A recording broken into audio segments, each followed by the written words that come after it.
আজ শুক্রবার বাচ্চাদের টিফিনে দিয়েছিলাম চিজকর্ন পাস্তা আর সাথে ছিল কিছু ফ্রুটস। দুদিন হলো গাছগুলোতে জল দেইনি, তাই ভাবলাম আজকে সকাল সকাল গাছে জল দিয়ে দিই।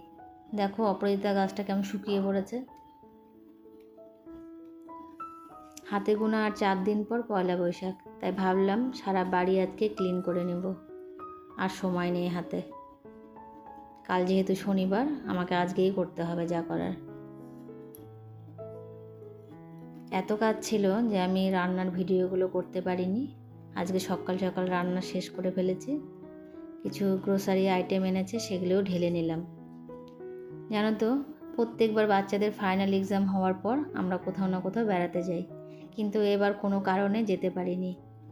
মনটা যেন একদম ভালো নেই, কারণ বাচ্চাদের আবার নতুন স্কুল শুরু হয়ে গেছে। আবার সেই ভোরবেলা উঠো, আবার সেই একই রুটিন। কোথাও ঘুরে আসলে মনটাও ফ্রেশ হয় আর কাজেও এনার্জি থাকে। এরপর বাচ্চাটা চলে আসছে, খাওয়া দাওয়া করলাম। তোমরা সবাই ভালো থেকো, কালকে আবার নেক্সট ব্লগে দেখা হবে।